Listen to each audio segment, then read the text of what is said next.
এই সময় অনেকগুলি জামিনের ঘটনা দেখলাম, 6 জন শীর্ষ সন্ত্রাসীর জামিন হলো, সুইডেন আসলাম সহ, পিচ্চি হেলাল সহ, এবং আনসারুল্লাহ বাংলা টিমেরও প্রধান তিনিও। উনি এটা কিভাবে হলো? রাজকীয়ভাবে বের হয়েছেন। কিভাবে হলো এই ঘটনাগুলি? এদের জামিন, আমি সুইডেন আসলামের কথা জানি যে জামিন আগেও হয়েছিল, বের হইতো না আর কি, উনি বের হইতেন না এবং জামিনের জন্য চেষ্টাও করেন না। বেইলেবল সেকশনই ছিল কতগুলো, ওইগুলো উনি ছিলেন ভেতরে। আর পিচ্চি হান্নানের কথা আমি জানি না, তবে আনসারুল্লাহ এই যে তার যেভাবে বের হয়েছেন, এইটাতে আমার মনে হয়েছে দেশের কোনো একটা অঙ্গের ইঙ্গিত আছে। নিশ্চয় অনেক হাই লেভেলই হবে। হ্যাঁ, অবশ্যই হাই লেভেল হবে।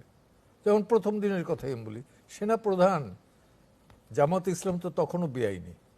5 আগস্টের ঘটনা বলছেন। হ্যাঁ, বেআইনি হইলে পরে সেই অর্গানাইজেশনের সাথে সেনাপ্রধান কিভাবে বসে?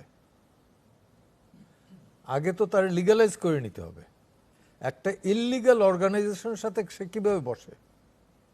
প্রথম দিনই কই মির্জা ফখরুলের কথা তো বলে নাই, ফার্স্ট তার মুখ থেকে বেরোইছে জামাত ইসলামের আমিরের কথা, দেন মামুনুল হক। আমার মির্জা এর ফখরুল পেছনে কি কারণ থাকতে পারে, আপনার কি ধারণা? কারণ তো অবশ্যই সবাই ক্ষমতা চায়, উনিও হয়তো চোখ বন্ধ করে ক্ষমতা চাচ্ছেন। কার কথা বলছেন? সেনাপ্রধান? সেনাপ্রধান।